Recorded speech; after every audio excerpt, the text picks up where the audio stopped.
मैंने कहा मेरा पेमेंट का क्या बना यार।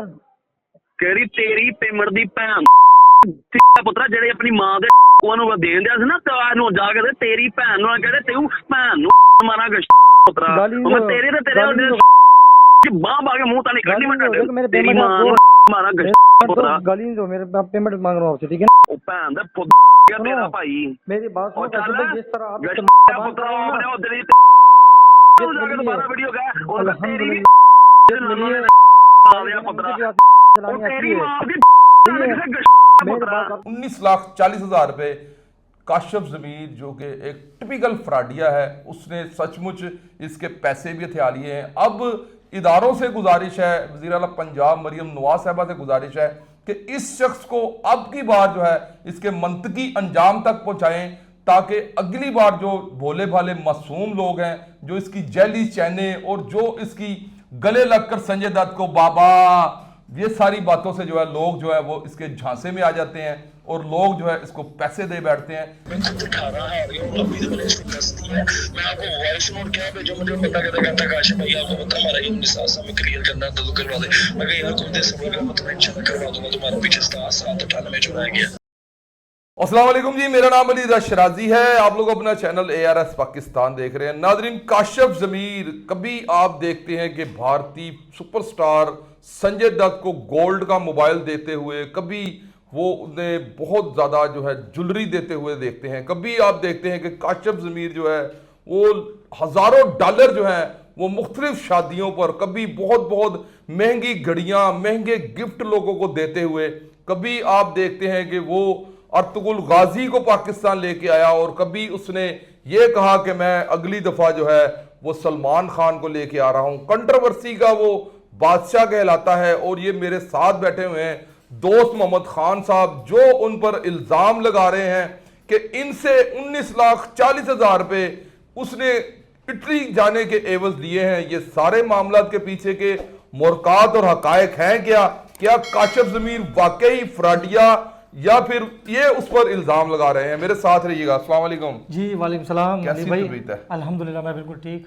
दोस्त मोहम्मद साहब, आप ये बताइएगा कि एक बंदा जो टिकटॉक पर इतना फेमस है और जैसा मैंने एंट्रो में कहा कि लाखों डॉलर लोगों पर लुटा रहा है और कभी वो पैसे लेकर वो फिजा अली के शो में जाता है, बाद में उसका सोना भी असली निकल आता है, उसने करोड़ों रुपए का सोना पहना हुआ, आप उस पर इल्जाम लगा रहे हैं। अली भाई मैं कोई इल्ज़ाम नहीं लगा रहा। अच्छा। काशिफ ज़मीर एक नुसरबाज, एक फ्रॉडिया, एक धोखेबाज इंसान है, ये आपको भी पता है। अच्छा। आपने भी इसकी काफ़ी वीडियोस देखी होगी, कुछ मतलब चीज़ें देखी होगी। इसने मेरे साथ फ्रॉड किया है तो मैंने कोई इस पर इल्ज़ाम नहीं लगाया। मेरे पास तमाम एविडेंस मौजूद है, तमाम सबूत मौजूद है, मैं वो आपको दे सकता हूँ। मैं क्यों उस पर इल्ज़ाम लगाऊंगा बेज़मीर इंसान पर, जो लोगों के घर उजाड़ रहा है, जो लोगों के साथ जातियाँ कर रहा है, जो लोगों के मतलब पैसे लेकर, जिनके जमा पूंजी होती है उनका लेकर वो मतलब ये डॉलर लुटा रहा है या पैसे उड़ा रहा है या जुए में लगा रहा है। तो आप मैं ये जुआ भी खेलता है जी वो? हाँ, जुए भी। वो रिकॉर्डिंग भी मेरे पास मौजूद है। इस पे वो मुझे कह रहा है कि मैं 18 लाख रुपए हार चुका हूँ दोस्त मोहम्मद। अच्छा। तो जी हाँ, वो रिकॉर्डिंग भी मेरे पास मौजूद है। दोस्त मोहम्मद और काशिफ ज़मीर की मुलाकात कहाँ और कैसे होती है? मेरी मुलाकात काशिफ ज़मीर से 2 साल पहले कबल सोशल मीडिया पे हुई थी। अच्छा। रब्ता हुआ, बातचीत हुई, नंबर शेयर हुआ व्हाट्सएप पे, फिर हाल हवाल हुआ। फिर काशिफ ज़मीर ने मुझसे कहा कहाँ है? तो मैंने कहा मैं कराची का रह हूँ। उन्होंने कहा मेरे कराची आना जाना होता है। मैंने कहा वेलकम, आप जब भी आए मुझसे रब्ता करें तो इंशाल्लाह मैं आपकी मेज़बानी करूँगा। तो इस दौरान मतलब 1 महीने बाद काशिफ ज़मीर की कॉल आई, मुझे कहता है कि मैं कराची आया हूँ तो मुलाकात करनी। मैंने कहा बिल्कुल। मैंने उनको एड्रेस दिया, वो मेरे एड्रेस पे आया, फिर मुलाकात हुई, बैठक हुई, बातचीत हुई। उनसे बातचीत करते करते उन्होंने मुझे कहा कि क्या करते हो? मैंने कहा मैं इस तरह गवर्नमेंट मुलाजिम हूँ। तो उन्होंने मुझे कहा मेरे पास एक बहुत अच्छी अपॉर्चुनिटी आई हुई है यूरोप कंट्रीज़ की, मतलब मैं बहुत सारे लोगों को मतलब यूरोप भेज चुका हूँ। तो इसी दौरान मेरे भी एक प्लान था बाहर जाने का। हर इंसान की ख्वाहिश होती है कि वो बाहर जाए, तरक्की करे, बच्चों के लिए कमाए और अच्छा इनकम कमाए। तो मेरी ये विश भी थी। तो मैंने कहा, उनसे पूछा कि किस तरह, मतलब क्या आपके पास प्रोसेस है, कितना टाइम का है? मतलब उन्होंने मुझे कहा कि 1 मंथ में मैं आपको वीज़ा लगा के दे दूंगा यूरोप इटली शेयर का। अच्छा। तो मुझे यूरोप जाना भी था और मुझे ये पता था कि पेमेंट कितनी लगी यूरोप की। शेंजन का वीज़े के लिए बस पैसे लिए? जी हाँ, शेंजन की वजह। कैसे पैसे लिए, किस अंदाज से पैसे उन्होंने मुझसे लिए? मतलब मैंने उनसे पूछा कि भाई पेमेंट का क्या शेड्यूल होगा। तो उन्होंने मुझे कहा कि आपने मुझे मतलब 19,40,000 रुपये देने, आपने हाफ पेमेंट पहले देनी है वीज़ा से पहले, आप जो है ना आफ्टर वीज़ा देनी है। ठीक है। तो मैंने कहा ठीक है। अच्छा। मैंने कहा मैं मशवरा करके इंशाल्लाह काशिफ भाई आपसे रब्ता करूँगा। ठीक है। फिर 1 मंथ बाद हमारी फिर गुफ्तगू हुई, बातचीत हुई। फिर उन्होंने मुझसे पूछा क्या इरादा, मैंने कहा मेरा इरादा बना हुआ है तो क्या करना है। उन्होंने कहा भाई आपका इरादा बना तो आप लाहौर आ जाए और पेमेंट साथ लेकर आ जाए। मैंने कहा ठीक है मैं लाहौर आता हूँ। इस दौरान फिर मैं लाहौर आया, उनसे मुलाकात हुई, उन्होंने मुझसे पेमेंट पूछा। मैंने कहा काशिफ भाई पेमेंट आप अकाउंट नंबर मुझे भेजें, मैं अकाउंट में भेज देता हूँ आपको। तो उन्होंने कहा मेरे पास तो अकाउंट है नहीं। फिर मैंने कैश का पूछा, चेक का पूछा, बोला मेरे पास चेक भी नहीं है। तो इस दौरान मैं थोड़ा वो हो गया, मैंने कहा चेक भी नहीं दे रहे हो आप। बोला दोस्ती यारी में क्या है, आपको मुझ पर भरोसा नहीं है, वक्त गुजरा अच्छा साथ गुजरा है, मतलब 2 साल आपके साथ मतलब सोशल मीडिया पे। तो मैंने कहा काशिफ भाई देखो आजकल दौर है सही है, लेकिन ये मेरी जम्मू कुंजी है, मेहनत के पैसे हो, कुछ मैंने कर्जा लिया हुआ है, उधार लिया हुआ, मतलब तो आप कुछ कितने पैसे लेके आप आए थे साथ? मैं अपने साथ 9 लाख उस वक्त लेकर आया था। अच्छा, तो फिर ये कितनी देर पहले की बात है? ये 1 साल हो गया इसको तो। 9 लाख को? जी हाँ 9 लाख रुपए, 1 साल हो गया। मैंने फिर इसको 9 लाख रुपए बाई हैंड दे दिए? जी हाँ कैश दे दिए मैंने, अकाउंट से पैसे निकाल के मैंने उसको कैश दिए तमाम में। ओके। 9 लाख के बाद इसने मुझे कहा कि आप यहाँ रहो कुछ दिन, मैं आपको ऑफर लेटर दे दूँ, उसके बाद आप चले जाना। अच्छा, कहाँ पे रहे आप फिर? मैं फिर यहाँ गुलबर्ग में किसी होटल में स्टे होटल में रहे, इसके घर नहीं रहे? नहीं, वो आता था पैसों के लिए वापस चला जाता था। अच्छा। सिर्फ एक मिनट की मुलाकात के लिए पैसे लेके चला जाता था। गुलबर्ग में स्टे करा मुझे, फिर इसने कहा कि मुझे अर्जेंट बाकी पैसे भी आप अरेंज करो, आपका फ़ौरन काम करवा रहा हूँ। अच्छा। और मैंने कहा यार मैं अर्जेंट पेमेंट कहाँ से लेकर आऊँ, मैंने तो ये पैसे भी उधार लिए हुए थे। फिर मैंने, लाजमी बात है आपको पता है, मैं यानी कि एक टांग जब आपकी दलदल में चली गई, जी हाँ, तो उसको निकालने के लिए आपकी दूसरी टांग में मेरा चल गई। तो मैं बहुत परेशान हुआ। फिर मैंने भाई से रब्ता किया, भाई ने अपनी मतलब कुछ यहाँ दोस्तों से, फिर मैंने अपने दोस्तों से, रिश्तेदारों से पेमेंट मैंने काशिफ ज़मीर को मतलब 19,40,000 रुपये कैश पे कर दे दी। ठीक है। अच्छा, ये बात सुने कि आपको पता था कि ये तो थोड़ी सी अमाउंट है, इतने में ये वीज़ा कैसे लगवाएगा? आपने उसे पूछा नहीं कि मुझे इतनी रियायत क्यों दे रहे हो? जी हाँ बिल्कुल, मैंने ये पूछा था। मैंने कहा काशिफ भाई 19 लाख मतलब 20 लाख तक वीज़ा है, मतलब उसने कहा मेरी बहुत अच्छी सेटिंग है और यूरोप में मेरे दोस्त के पेट्रोल पंप है और वो रिकॉर्डिंग में मेरे पास मौजूद है। अच्छा। उसने मुझे कहा कि यूरोप के अंदर मेरे दोस्त के पेट्रोल पंप है, वहाँ मैं आपको अच्छी सैलरी पे लगा दूंगा और ये भी कहा कि मैं आपको एडवांस सैलरी दिलवा दूंगा। वो रिकॉर्डिंग में मेरा मौजूद है। वो कितनी सैलरी पे लगेगी? वो ये कह रहा है कि अच्छी सैलरी पे लगा दूंगा, मतलब ना 3-4 लाख, मतलब 3-4 लाख रुपए। तो मैंने कहा बस ठीक है मैं इंशाल्लाह। फिर मैं स्टे करता रहा गुलबर्ग में, वहाँ होटल पे स्टे करता रहा। फिर मैंने अपने भाई से रब्ता किया, कुछ कज़नों से रब्ता किया, दोस्तों से रब्ता किया, उनसे मैंने पेमेंट मंगवाई। फिर काशिफ ज़मीर को पेमेंट दी। फिर मैंने काशिफ ज़मीर को पेमेंट देते वक्त मैंने कहा काशिफ भाई ये मेरी जमा कुंजी है, दोस्तों से कर्ज लिया, उधार लिया है, मेरे साथ ऐसा फ्रॉड नहीं करना। उसने कहा नहीं, 24 घंटे के अंदर अंदर अगर मैंने पाकिस्तान से आपको बाहर नहीं भेजा, मैं आपके पाँव में बैठकर आपसे जूती भी खाऊंगा और आपका 1-1 रुपए भी वापस करूंगा। ये रिकॉर्डिंग भी आपके पास? जी हाँ, ये रिकॉर्डिंग आप ये रिकॉर्डिंग भी सुने सारी, जो ये दोस्त मोहम्मद साहब बता रहे हैं, ये सारी आप रिकॉर्डिंगें सुने? कोशिश करता हूँ काशिफ भाई, लगा हूँ यार, देख रहा हूँ, यकीन करो बड़ा परेशान हूँ यार अपनी। बस मेरा भाई ये करो, आप इजी हो, जो रिलैक्स हो, जो आपको अच्छा मजा आएगा। इजी आप ये करके देखो, आपको यार मैंने कितनी बड़ी करके सिर्फ घड़ी में 48 घंटे देख लेना। 48 घंटे बाद अगर आप पाकिस्तान के दूर में रह गए तो मैं इधर चौक में बैठ के फिर 76 भी काम करूँ, आपका 1-1 रुपया भी वापस करूँगा।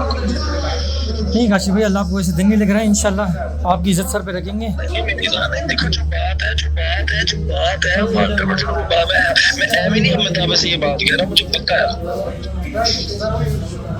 चलो कोशिश करता हूँ ना काशिफ भाई, लगा हूँ यार। भाई ये बताएं कि जब आपको उसने कहा कि वीज़ा लग जाएगा तो फिर उसके बाद क्या हुआ? कितनी देर इस प्रोसीजर में लग गई सारी? जब 1 महीना पूरा हुआ और मैंने काशिफ ज़मीर से रब्ता किया, मैंने कहा 1 महीना पूरा हो गया, अभी तक ना ऑफर लेटर आया ना मेरा वीज़ा लगा। तो उन्होंने मुझे कहा कि बस काम चल रहा है, प्रोसेस में लगा हुआ है, वो टाल मटोल जिस तरह आपको पता ही है, मतलब मैं भी उनकी बातों में आ गया। 1 महीने बाद 1 महीना फिर गुजर गया। फिर मैंने काशिफ ज़मीर से अपने पैसों का तकाजा किया। मैंने कहा यार मुझे कोई काम नहीं करना, तल कलामी है, लाज़िम बात है, मैंने इतना इंतज़ार किया, मेरे मेहनत के पैसे थे और मतलब मैंने कर्जा लिया हुआ था, मुझे परेशानी भी थी। मैंने कहा ऐसे नहीं ये पैसे हड़प कर जाए। मुझे काफ़ी दोस्तों ने भी कहा कि ये तो फराडी है, आपने क्यों इसको पैसे दिए? मैंने कहा अच्छा दोस्त है मेरे से, मतलब दगा नहीं करेगा। तो मुझे इस बात का इल्म नहीं था कि ये मेरे साथ भी दोस्ती में मतलब इस तरह फ्रॉड कर सकता है। फिर मैंने इसको जब पैसे को कहा, मैंने कहा काशिफ भाई अब मुझे नहीं जाना, मेरे पैसे वापस कर दो। इसने मुझसे इतनी तल्ख कलामी बात की, मतलब गंदी गालियाँ दी आपको? जी हाँ, वो रिकॉर्डिंग में मेरे पास मौजूद है। फिर मैंने अपनी पेमेंट मांगते हुए मैंने तो मुझे इसके अलावा मतलब गंदी गालियाँ दी, मतलब गलीज अल्फाज इस्तेमाल किए, मैं वो यहाँ बता भी नहीं सकता आपको, वो रिकॉर्डिंग मेरे पास मौजूद है। अच्छा, तो वो आप इसलिए बर्दाश्त कर गए कि आप केपी के कराची के रहने वाले हैं, तो यहाँ पे आप परदेसी हैं? बिल्कुल ऐसा ही इस वजह से बर्दाश्त कर गए। बर्दाश्त इसलिए, मैं तो फिलहाल उस वक्त कराची में ही था जब ये हमारी बातचीत हो रही थी उससे रिकॉर्डिंग पे। हाँ, तो हमें जेब नहीं देता कि किसी को गाली की जगह गाली दिया जाए। ठीक है। हाँ, मैंने उनसे कहा कि मेरा पेमेंट है, मेरा मुझे पेमेंट वापस कर दें। अब ये एफआईआर आपकी कैसे हुई, क्या प्रोसीजर हुआ? ये एफआईआर ऐसी हुई कि 1 साल हो गया काशिफ जमीर बिल्कुल रास्ते में नहीं था मुझसे, ना कोई बातचीत कर रहा था। फिर मजबूरन मुझे लाजमी बात है, मेरे हक हलाल की पेमेंट थी जो मैं रिश्तेदारों से दोस्तों से ले हुए थे, उन्होंने मुझे कॉल करना शुरू कर दिए। कुछ मेरे दोस्त यार मुझे मतलब बहुत ज़्यादा परेशान कर रहे थे, तो फिर मजबूरन मुझे कराची से लाहौर आना पड़ा। मैं जैसे ही लाहौर आया, मैंने सबसे पहले एप्लीकेशन डीआईजी फैसल कमरान साहब के नंबर पर फॉरवर्ड कर दी। ठीक। अगले ही 15 मिनट के अंदर मुझसे फ़ौरन रब्ता हुआ, मुझे बुलाया, मेरी तमाम डॉक्यूमेंट चेक किए, मेरी रिकॉर्डिंग चेक की और उन्होंने इंक्वायरी की। इंक्वायरी के फ़ौरन बाद अल्हम्दुलिल्लाह डीआईजी साहब ने एसपी मॉडल को एफआईआर मॉडल टाउन को एसपी मॉडल टाउन को एफआईआर करने का हुक्म दिया और एफआईआर दर्ज के खिलाफ। ठीक। तो ये जो है नाजरीन बड़ा ही अच्छा इकदाम है जिसपे मैं खराज तहसीन पेश करता हूँ डीआईजी फैसल कामरान साहब को कि उन्होंने एक दूसरे सूबे के बंदे को प्रायोरिटी दी, इसलिए कि ये हमारे सूबे के बंदे ने इसके साथ ज्यादती की है और उन्होंने इस बात को जो है उसका नोटिस लिया। ये बहुत अच्छा एक जो है डीआईजी फैसल कामरान साहब का इकदाम है। तो फिर उसके बाद आपने रेड शेड करवाई है उसके घर में? जी हाँ, एक 2 बार मैं इसके घर भी गया हूँ, रेड शेड भी हुई है, लेकिन ये आपको पता है फ्राडी बंदा है, ये घर पे होता नहीं है ना, इसके घर भी चेंज हुए थे। जिस जगह हम लोग गए वहाँ 1-2 बार मतलब ये घर छोड़ के मतलब कहीं और। रेंट का घर था इसका? रेंट का घर है, रेंट की गाड़ियाँ, रेंट के घर, ये सोना भी जाली, सब कुछ जाली है। ये सोना भी जाली, आपको ये पता कब चला है? ये तो मुझे तब पता है, फिजा अली शो में मुझे पता लगा कि ये सोना जाली है। मैं फिजा अली का बहुत शुक्रगुजार हूँ जो उसने इसका चेहरा पूरी दुनिया के सामने मतलब कर दिया है। ये 16 जानी मतलब सोना जो जाली निकला इसका। तो उसके बाद आपने दूसरा प्रोग्राम नहीं देखा जिसमें सोना असली हो गया? वो तो आपको पता है, ये हर बात पे डिफेंड करता है, मतलब अपनी बात पे मतलब ये अड़ जाता है। अब आप क्या समझते हैं कि ये जब पकड़ा जाएगा तो आपको पैसे मिलेंगे या जेल काट के आपको निकल जाएगा? मुझे अपनी पूरी पंजाब पुलिस पे पूरी यकीन है, इंशाल्लाह वो मेरे मेहनत के पैसे, मेरे हक हलाल का जो पैसा है वो मुझे मिलेगा। और मैं भी इसको काशिफ ज़मीर को इस तरह छोड़ के नहीं जाऊँगा कराची से, कराची बिल्कुल नहीं जाऊँगा। मेरा हक हलाल का पैसा है, मैं अपने पैसे लेकर जाऊँगा। और इसने पुलिस वाले के साथ फ्रॉड किया है, धोखा किया है, इंशाल्लाह ये इसकी 100 नस्लें भी याद रखेगी। और इंशाल्लाह अली भाई मैं जो भी कार्रवाई करूँगा कानूनी तौर पे करूँगा और इंशाल्लाह कानून से हटकर कोई ऐसा काम नहीं करूँगा। जो वज़ीर आला पंजाब मरियम नवाज़ साहब हैं और आईजी पंजाब डीआईजी फैसल कामरान साहब से रिक्वेस्ट है और मतलब कि मेरी ये जमा पूंजी मुझे वापस किया जाए जो मेरे मतलब मैं लोगों से लिए हुए थे। मुझे उम्मीद है कि इंशाल्लाह पंजाब पुलिस पूरी एफर्ट कर रही है इसको मतलब गिरफ्तार करने के लिए और हम पूरी कोशिश करेंगे इंशाल्लाह इसको जितना जल्दी हो सके उसको गिरफ्तार कर सकें। बेहद शुक्रिया।